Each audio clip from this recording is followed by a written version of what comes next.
Japan is Japan. Japan is an exonym. Japan might hold the secret formula for a better world. This episode is probably too much content for one episode, but maybe I can hint at concepts of Vergangenheitsbewältigung in Germany with preserving its essence while modernizing in Japan. The difference of the doomsday clock being a theoretical cliff versus the Japanese experience of the apocalypse being a historical fact. Many people, including Japanese, think that Japanese are not prone to change. I disagree. It is never about how do I prevent change here, but how do I preserve what is essential while the world around changes. And if you don't believe me, look at Shibuya. But let's get started somewhere else. When you go to a business meeting in Germany, do you know what language is usually spoken? Hint, not English. Or when you're in France or in Spain.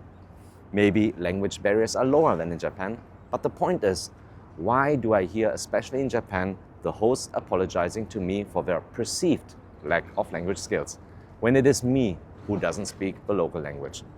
Everyone is a foreigner in every country in the world but one's own. And I am a foreigner in literally every country in the world because the concept of my own country, unfortunately, never really existed to me. Also, the only country where I ever was shouted at to return to the country where I'm from was in the country where I was born and grew up. And ironically, often I get shouted by people who are immigrants. However, when it comes to the experience of hospitality, it is different in Japan. Why I am, of course, yet another foreigner, but I am always treated much better than in most places of this world. Maybe it is omotenashi. Probably it is a complex mix of many things together that do very well with my personal preferences, whether it is kaizen, wabi-sabi, or a multitude of other principles. While it is factually true that Japan is different, it also reveals a mindset set by the Western world. Japan is Japan, and it is special with all its challenges. But when we create an environment of a mindset to any country where the country feels the need to explain why it is different, we are already in the race to the bottom. When we cannot accept itself being itself, but must not only compare itself to ourselves, but judge itself against ourselves, then we have a much longer way to go.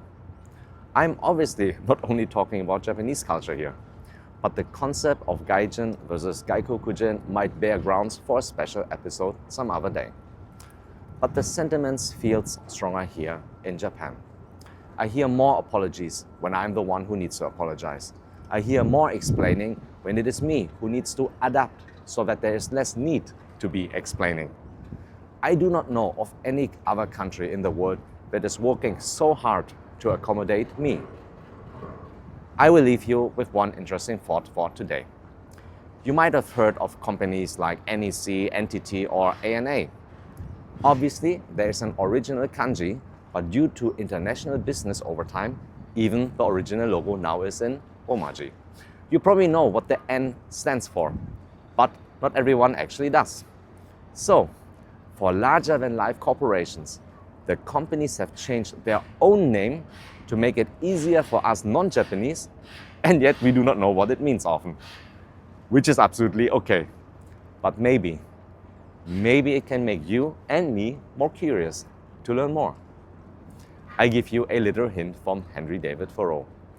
Only that day dawns to which we are awake. There is more day to dawn. The sun is but a morning star.